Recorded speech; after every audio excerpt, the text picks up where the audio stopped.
Hello my dear students, good morning. बेटे last class में जब हमने अकाउंटिंग क्वेश्चन की क्लास पोस्ट की थी तो उसमें हमने जहाँ तक क्वेश्चंस किए थे अब उससे आगे हम क्वेश्चंस आज स्टार्ट करते हैं क्लास 11th के लिए। बेटा क्वेश्चन ये है कि इसमें आपको अकाउंटिंग क्वेश्चन बनानी है, राइट। और क्या क्या बेटा इंफॉर्मेशन दी हुई है, चलिए करें। पहली ट्रांजेक्शन है कि भाई बंदे ने एक बिजनेस स्टार्ट किया और कैश इन्वेस्ट किया 70,000। बेटे हम ये सब बात सारे बच्चे जानते हैं कि बिजनेस की जो टोटल एसेट्स होती हैं वो किसके इक्वल होती हैं? टोटल आपके बेटा क्लेम के टोटल लायबिलिटीज। लायबिलिटीज दो टाइप की होती है बेटे। एक आपकी आउटसाइडर्स लायबिलिटीज, एक्सटर्नल, और एक बेटे इंटरनल। इंटरनल लायबिलिटीज का एग्जांपल क्या होता है? इंटरनल। इंटरनल का एग्जांपल क्या होता है बेटे? कैपिटल। पहली एंट्री है, बंदे ने बिजनेस स्टार्ट किया, कैश इन्वेस्ट किया 70,000। बिजनेस में क्या इफेक्ट पड़ा? एक हमारे पास बेटे कैश इन हैंड आ रहा है, एसेट में कॉलम बना कैश इन हैंड 70,000। खाली आप कैश भी लिख सकते हो बच्चों, कैश इन हैंड भी लिख सकते हो, राइट। और जिस पैसे से बिजनेस स्टार्ट किया जाता है इज कॉल्ड कैपिटल। कैपिटल कितनी हो गई? 70,000। Purchase goods on credit 18,000। 18,000 के बेटा गुड्स उसने उधार लिए। एसेट्स में एक नया कॉलम बनेगा स्टॉक। कितने का स्टॉक लिया? 18,000 रुपए का। कैश तो आपने पेमेंट की नहीं है, आपने उधार लिया है। उधार लिया मतलब क्या हुआ कि अभी आपने उसको पैसे नहीं दिए, ना तो बेटा कैश आ रहा है और ना कैश जा रहा है। कैश के बैलेंस पे कोई इफेक्ट नहीं पड़ा। उधार लिए ना, हमारी क्या बन गई बेटे? वो लाइबिलिटीज। लाइबिलिटीज में कितना आ गया अमाउंट? क्रेडिटर्स कितने हो गए? 18,000। हाँ, इस ट्रांजेक्शन से क्या आपकी कैपिटल पे इफेक्ट पड़ेगा? नो। कैपिटल इफेक्ट पड़े तब पड़ता जब कोई प्रॉफिट या कोई लॉस हो रहा है।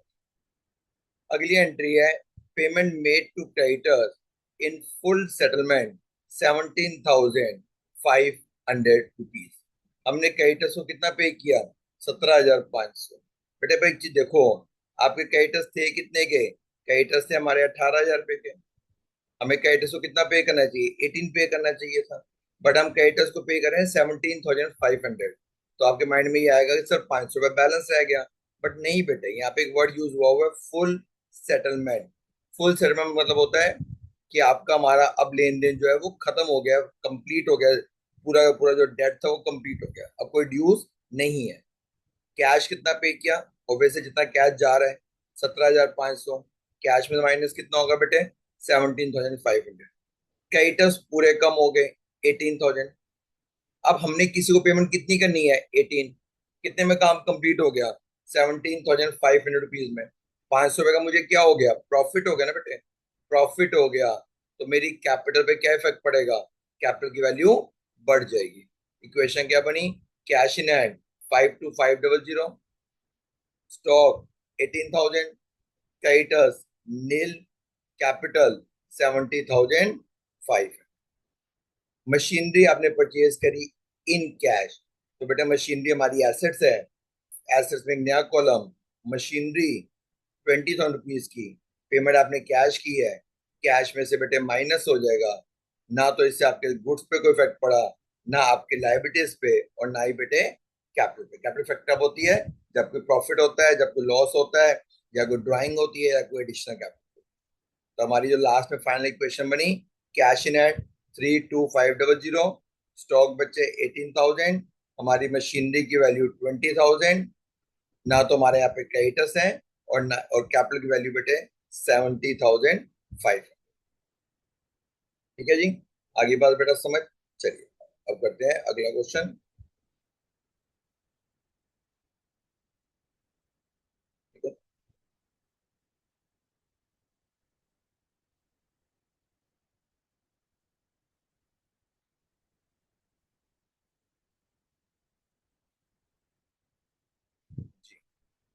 क्वेश्चन बेटा सुन लीजिए पहले। क्वेश्चन क्या है? बंदे ने बिजनेस स्टार्ट किया, कैश इन्वेस्ट किया 1,50,000, फर्नीचर परचेज किया 20 का, मशीन में से गुड्स परचेज किया 25 के, मोहन को बेटा गुड सेल किए। अब सिर्फ नाम मेंशन है, इट मींस हमने कैसे सेल किए बेटे, आपने सेल किए उधार, क्रेडिट सेल। ठीक है। फिर आपने एक एडिशनल कैपिटल इंट्रोड्यूस करी, कमीशन आपको बेटे एडवांस मिल गई, क्रेडिटर्स को पे किया, फुल सेटलमेंट हो गई है। हमने बेटा गुड सेल किए 15 के, उसमें से 18,000, मतलब 15 की कॉस्ट थी, आपने 18 में सेल किए, उसमें से 5,000 रुपये आपको कैश मिल चुका है, और फर्नीचर पे आपकी डिडक्शन लग रही है 10%। करें बेटा ये क्वेश्चन? चलिए आइए बेटा।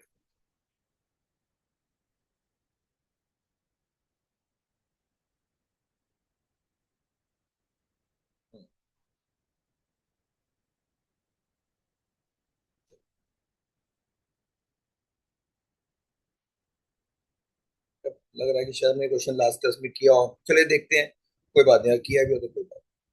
Harish started business with cash, cash in hand बेटे 1,50,000, एसेट्स में column cash in hand, business start किया, 1,50,000 मेरी क्या बन गई, capital. Furniture purchase in cash, हमने बेटा फर्नीचर परचेज किया 20 का, एसेट्स में नया column furniture, payment 20,000 rupees cash की है, कैश में से 20,000 रुपीज माइनस। इससे ना तो आपकी कोई लाइबिलिटीज पे इफेक्ट पड़ेगा बच्चों, और ना ही आपकी कोई कैपिटल पे इफेक्ट पड़ा। हमारी इक्वेशन क्या बनी, अब मेरे पास कैश इन हैंड रह गया 1,30,000, मेरे पास जो फर्नीचर है उसकी वैल्यू है बेटे 20, मेरे पास जो कैपिटल है उसकी वैल्यू है 1,50,000। परचेज गुड फ्रॉम महेश, अब नाम मेंशन है, इट मींस हमने उधार लिया।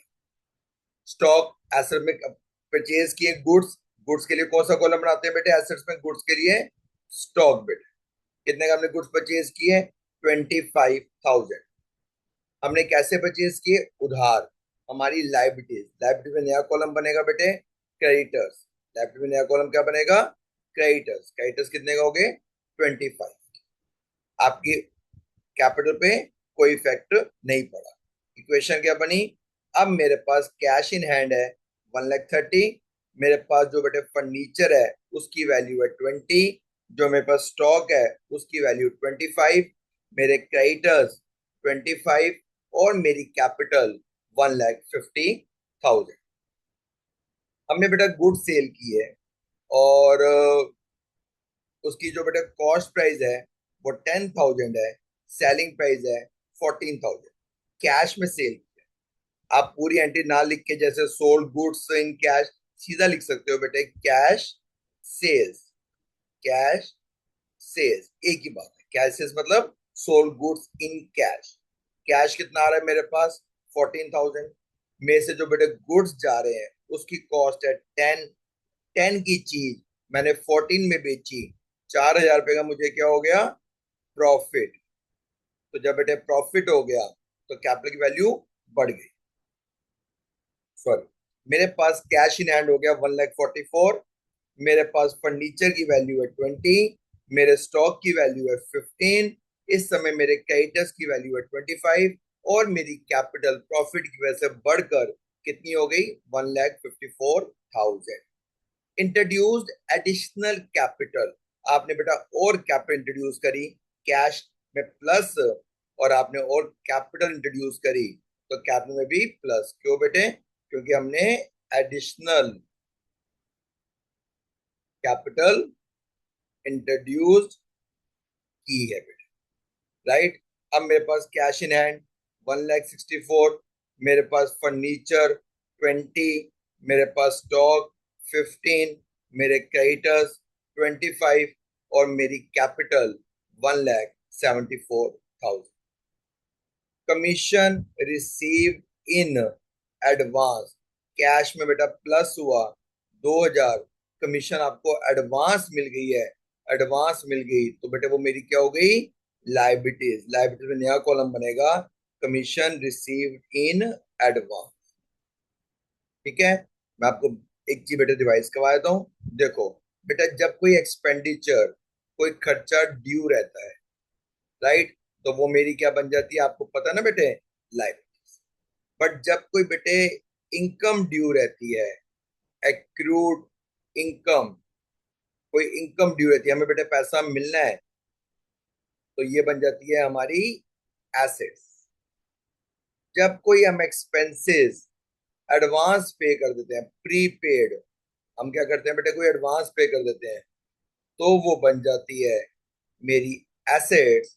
और बेटा जब कोई इनकम एडवांस मिल जाती है, इनकम रिसीव्ड इन, कोई इनकम बेटे मुझे एडवांस मिल गई, तो हमारी अर्न इनकम है, तो वो हमारी बन जाती है बेटे लाइबिलिटीज। एक्सपेंड एसेट्स, एक्सपेंडिचर और इनकम में बेटे उल्ट रिवर्स होता है, उल्टा होता है।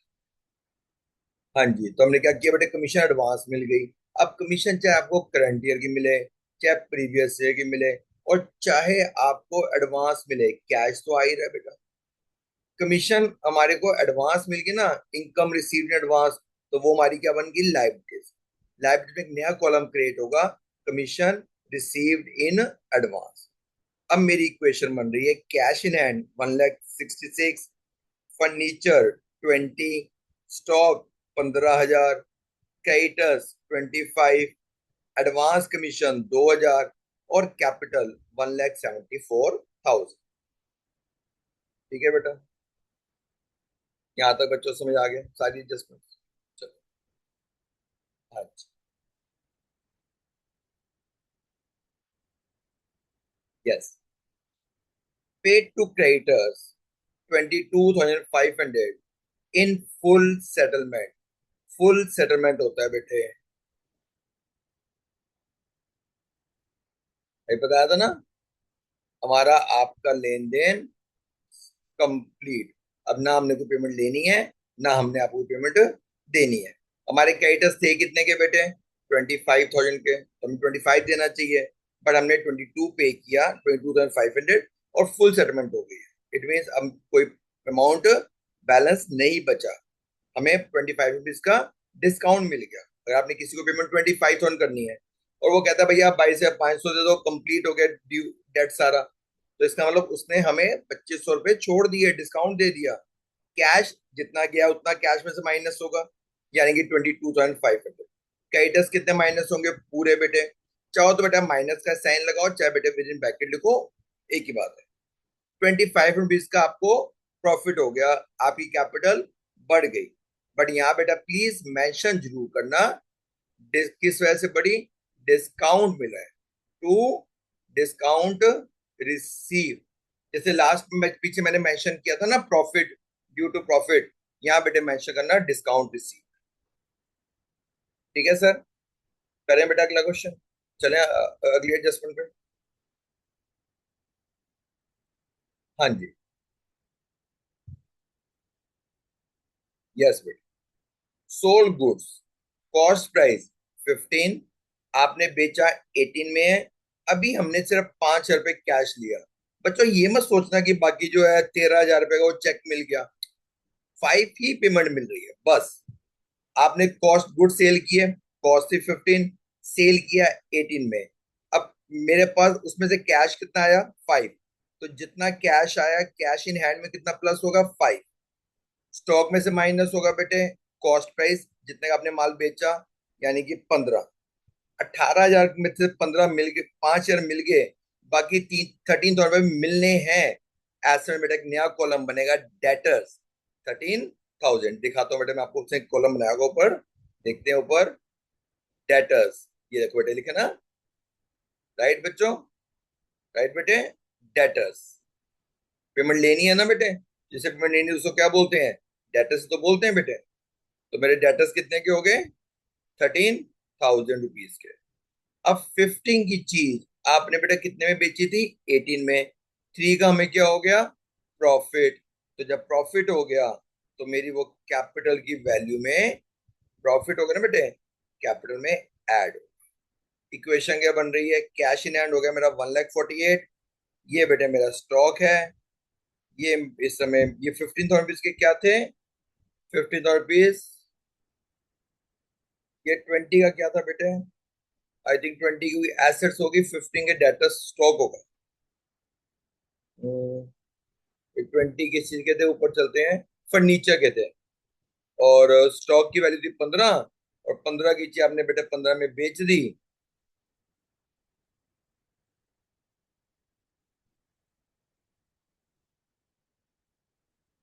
हम्म।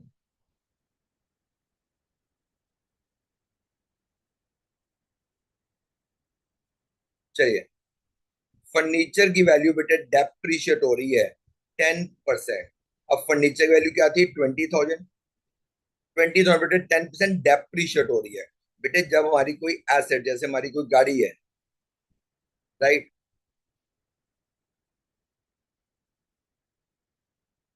अब इसकी वैल्यू मान लो 2020 में बेटे 10 लाख की कार थी, तो 2021 में क्या बेटे वैल्यू 10 लाख रह जाएगी? नहीं सर, कम हो जाएगी। कम होके मान लो 8 लाख हो गई। तो बेटे जो 2 लाख वैल्यू कम हुई है इज कॉल्ड डेप्रीशिएशन। तो अगर डेप्रीशिएशन लग रही है तो फर्नीचर वैल्यू बेटे क्या हो जाएगी? उतनी कम हो जाएगी। ना तो कैश आ रहा है ना कैश जा रहा है। स्टॉक तो बेटे वैसे आपको खत्म हो चुका है, डेटा से भी कोई इफेक्ट नहीं पड़ेगा। अगर हमारी एसेट्स की जो डेप्रिसिएट हो रही है हमारे लिए एक्सपेंस है, एक्सपेंस है, तो हमारी कैपिटल की वैल्यू पे क्या पड़ेगा बेटे? हमारे एक्सपेंसेस, हमारे लॉसेस से कैपिटल की वैल्यू कम हो जाएगी। तो कैपिटल कितनी रह गई? 1,77,500। Cash in hand 1,48,500। मशीनरी या फर्नीचर 18। स्टॉक बेटे 0। डेटर्स 13। और ये बेटा 0, 2,000 रुपए की कमीशन रिसीव एडवांस। और ये मेरी कैप। राइट, समझ आ गई बेटा? चलिए, करें एक क्वेश्चन और देखें। एक क्वेश्चन और करते हैं।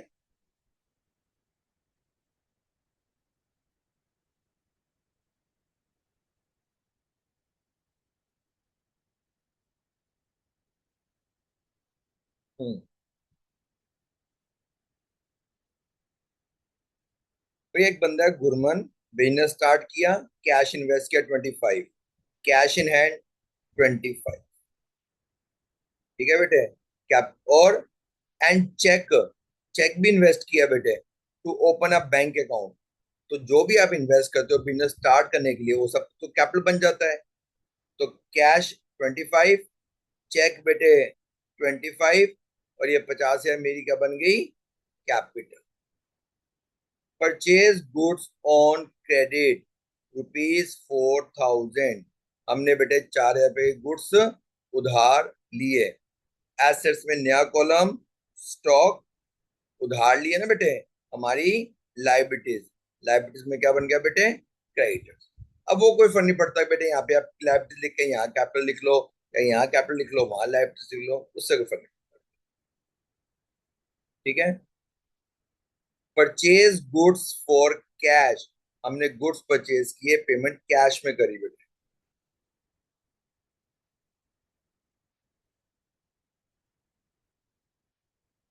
हाँ जी, purchase good for cash.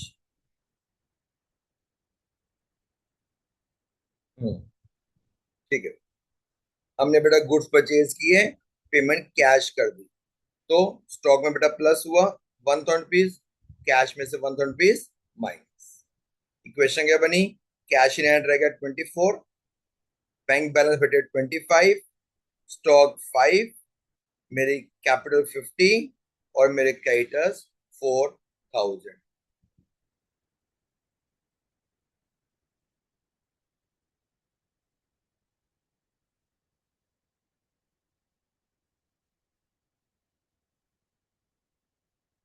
Purchase furniture for cash ₹500। हमने बेटे 500 रुपए का फर्नीचर कैश में लिया। एसेट्स में नया कॉलम फर्नीचर, पेमेंट कैश करी, कैश में से बेटे 500 रुपए माइनस। ना तो इससे आपकी लाइबिलिटीज पे इफेक्ट पड़ेगा और ना ही बेटे आपकी किसी कैपिटल पे इफेक्ट पड़ेगा। इक्वेशन क्या बनी? Cash in hand 23,500। ये बेटे 25, ये 25 किसका था? बैंक वाला। ठीक है? 5,000 रुपए किस चीज की एंट्री थी बेटे? 5,000 रुपीज किस चीज का अमाउंट था? 5,000 रुपीज किस चीज का अमाउंट था?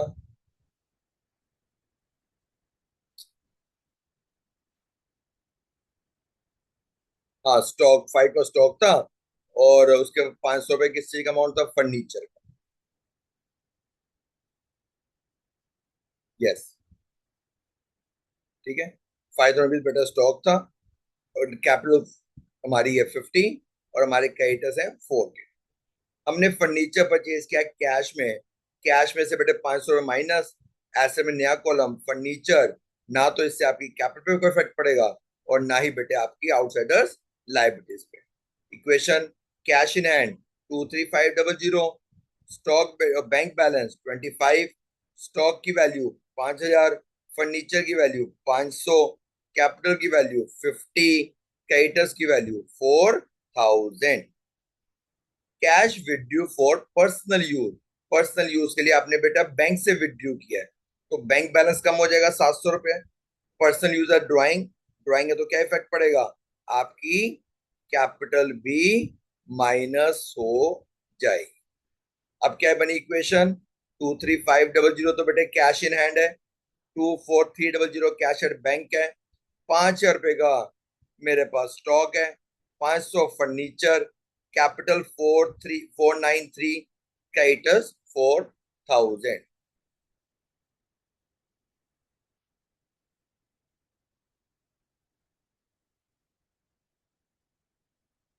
हाँ जी बेटे। पेड रेंट ₹200, अब रेंट हमने पे किया, कैश जा रहा है, कैश में से माइनस, रेंट हमारे लिए क्या है बेटे, एक एक्सपेंस है, एक्सपेंस खर्चे, खर्चों से क्या इफेक्ट पड़ेगा, हमारा बेटे प्रॉफिट कम हो जाएगा, प्रॉफिट कम हो जाएगा तो कैपिटल भी कम हो जाएगी। रिसीव इंटरेस्ट, हमें इंटरेस्ट मिल रहा है, पर हमें जो इंटरेस्ट मिल रहा है ना बेटे, इसकी ट्रांजेक्शन बताता हूँ, पहले आपको ट्रांजेक्शन इसकी बताता हूँ क्या लिखी है, शायद पूरा लिखा होगा, bank interest, receive interest from, ये मेंशन है बेटे, रिसीव्ड इंटरेस्ट फ्रॉम बैंक, हमें बेटा बैंक से इंटरेस्ट मिल रहा है, आओ बेटा, अब सर बैंक से इंटरेस्ट मिल रहा है तो कैश में मिलेगा, कैश इन प्लस करेंगे। बच्चों एक बात का जवाब दो, कभी आज तक हमने ऐसे देखा है कि कोई बंदा बैंक में जाए कि मैं भाई साहब लो पैसे दो मेरे इंटरेस्ट के, बैंक आपको, जब भी कोई बैंक आपसे ट्रांजेक्शन करेगा तो उसका इफेक्ट क्या पड़ेगा, आपके अकाउंट पे इफेक्ट पड़ेगा। अगर बैंक आपको इंटरेस्ट देगा तो आपका बैंक बैलेंस बढ़ जाएगा, और बैंक आपसे इंटरेस्ट चार्ज करेगा तो आपका बैंक बैलेंस कम हो जाएगा। तो यहाँ पे क्या हो रहा है बेटे, बैंक हमें इंटरेस्ट दे रहा है तो बैंक बैलेंस पे इफेक्ट पड़ेगा, मेरा बैंक बैलेंस प्लस हो जाएगा, और वो इंटरेस्ट मेरे लिए इनकम है, सो मेरी कैपिटल भी प्लस हो। हमने गुड सेल किए, कॉस्ट थी बेटे 500, सेल किया 700 रुपए में ऑन क्रेडिट, उधार, स्टॉक में से माइनस हुआ 500 बेटा, 7 रुपीज लेने हैं, ऐसे में नया कॉलम बनेगा डेटर 700 का, 500 की चीज आपने 700 में बेची, आपको प्रॉफिट हो गया 200 रुपए। आपने क्रेडिटर्स को पे किया 400 रुपीज, कैश माइनस 400, और क्रेडिटर्स भी कितने कम हो जाएंगे बेटे, 400। तो अब इक्वेशन रहेगी 22900, तो मेरे पास कैश इन हैंड है, 24400 कैश एट बैंक है, आई थिंक ये अमाउंट स्टॉक का था, ये बेटा फर्नीचर है, ये मेरे डेटर्स हैं, ये मेरी कैपिटल है, और ये मेरे अब क्रेडिटर्स है गए 3600 रुपीज के।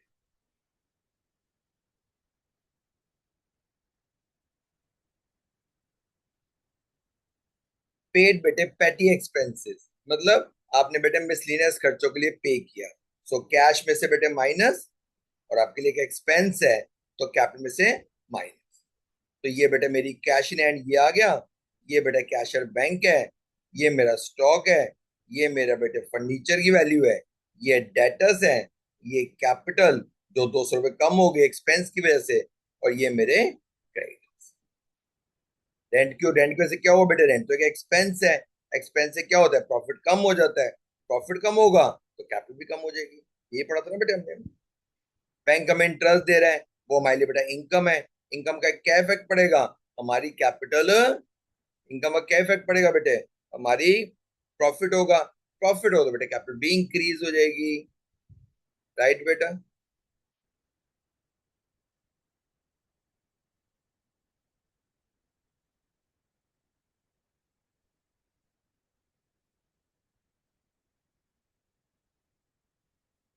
चलो कुछ पॉइंट डिस्कस करें, कुछ आपको चीजें समझाऊं, चलो आओ बेटे कुछ चीजें हम समझते हैं।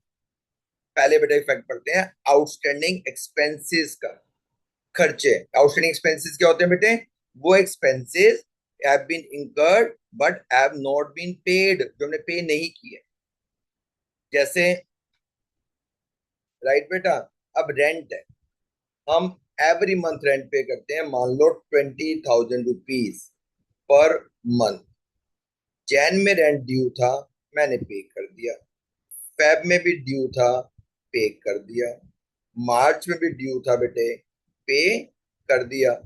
बट अप्रैल में जो रेंट है वो हमने बेटा पे नहीं किया, ड्यू है बट हमने पे नहीं किया। इट मीन्स वो क्या हो गया मेरा, आउटस्टैंडिंग। अब ये क्या बन गई मेरी लाइबिलिटीज। अब बेटे देखो, अभी हमने एक चैप्टर होता है बेटे, अभी बार दोबारा रिवाइज कहूंगा। हमारे जो अकाउंट्स मेंटेन करते हैं ना, दो बेसिस पे प्रिपेयर करते हैं, कैश बेसिस, एक्रूअल बेसिस। अब अब रेंट ये थोड़ी ना कि बेटा आपने पे नहीं किया, एक्सपेंस पे नहीं किया तो आपके लिए एक्सपेंस नहीं है। आपकी कैपिटल पे कोई आपके लिए वो प्रॉफिट आपके रिड्यूस नहीं होगा, कैपिटल रिड्यूस नहीं होगी। एक्सपेंस तो एक्सपेंस ही है ना बेटे, चाहे पे करो चाहे ना पे करो। हाँ, फर्क ये है कि आपने पे नहीं किया, सो आपकी कैश इन हैंड पे कोई इफेक्ट नहीं पड़ेगा। पर और और क्या बन जाएगी, अभी आपकी लाइबिलिटीज बढ़ इंक्रीज होगी। बट है तो एक्सपेंस ही है, कैपिटल बेटा रिड्यूस होगी ही होगी। It is an expense, right.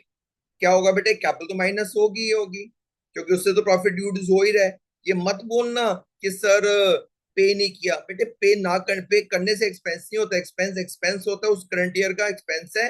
चाहे आप पे करो चाहे ना करो, वो साल के प्रॉफिट को रिड्यूस करेगा ही करेगा। तो प्रॉफिट रिड्यूस होगा तो कैपिटल भी रिड्यूस होगी। और वो हमने नहीं पे किया तो लाइबिलिटीज में एक नया कॉलम बन जाएगा, आउटस्टैंडिंग एक्सपेंस। क्योंकि ये अमाउंट अभी is still to be paid, prepaid. हमने जो पैसे एडवांस पे कर दिए, जो हमारे अभी साल ड्यू नहीं थे, राइट। कैश तो जा रहा है, तो कैश में तो माइनस होगा बेटे। और हमने जब एडवांस पे कर दिए तो हमारी क्या बन गई, एसेट्स। एसेट में नया कॉलम ओपन हो जाएगा, प्रीपेड एक्सपेंस। एक्रूड इनकम, भाई इनकम ड्यू है बट आपको नहीं मिली उस ईयर की, तो है तो आपकी इनकम है बेटे। तो जब आपकी इनकम है तो क्या इफेक्ट पड़ेगा, बताओ बच्चों, बढ़िया सा बताओ। हाँ, इनकम है तो क्या इफेक्ट पड़ेगा, इनकम है ना, तो हमारी कैपिटल की वैल्यू पे क्या इफेक्ट पड़ेगा, हमारी कैपिटल की वैल्यू इंक्रीज हो जाएगी। इनकम है तो क्या इफेक्ट पड़ेगा, मेरी कैपिटल की वैल्यू बढ़ जाएगी बेटे, क्योंकि वो प्रॉफिट है करंट ईयर का, राइट। करंट ईयर की इनकम ही तो बेटे ऐड करोगे, ओनली करंट ईयर, ठीक है, उस करंट अकाउंटिंग पीरियड। आपने एडवांस पे किया तो बेटे वो करंट अकाउंटिंग पीरियड का थोड़ा ना हुआ, वो तो आगे का हुआ, इसलिए कैपिटल को इफेक्ट नहीं पड़ा।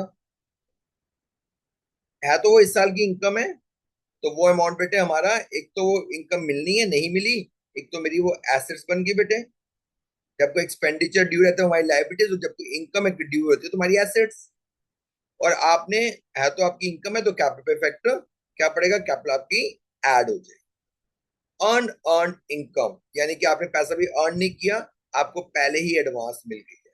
तो फिर क्या हो गया बेटे, एडवांस मिल गई, कैश तो आया, अभी हम लोग ऊपर ये कर भी चुके हैं, तो कैश में तो प्लस होगा ही होगा क्योंकि इनफ्लो ऑफ कैश है। बट वो हमारी इस साल की इनकम नहीं है, इनकम आपको एडवांस मिल गई। तो जब बेटे एडवांस मिल गई तो अब लाइबिलिटी में नया कॉलम क्रिएट करोगे, अर्न अर्न इनकम, या बेटे रिसीव्ड इन एडवांस। ठीक है, तो ये एक क्वेश्चन है जिसमें यही सारी चार पांच बातें हैं। आइए छोटा सा क्वेश्चन है, इसे भी कर डालते हैं।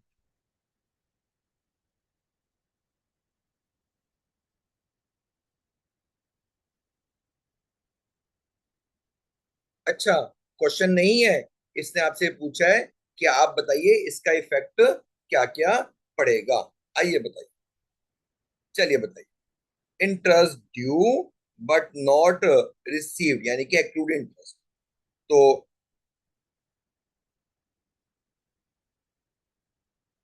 एक तो बेटे एसेट्स में नया कॉलम बनेगा क्योंकि इंटरेस्ट में मिलना है, ड्यू रह गया। है तो इस साल की करंट ईयर की इनकम बेटे, तो दूसरा इफेक्ट क्या पड़ेगा, आपकी कैपिटल में प्लस हो जाए। Rent received in advance, rent हमें एडवांस मिल गया।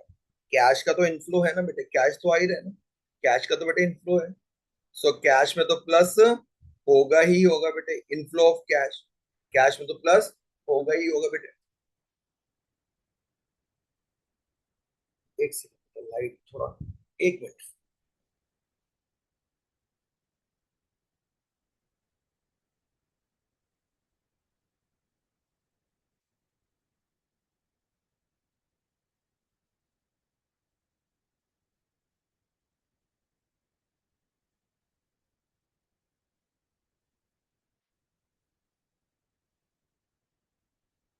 हाँ जी, कैश तो प्लस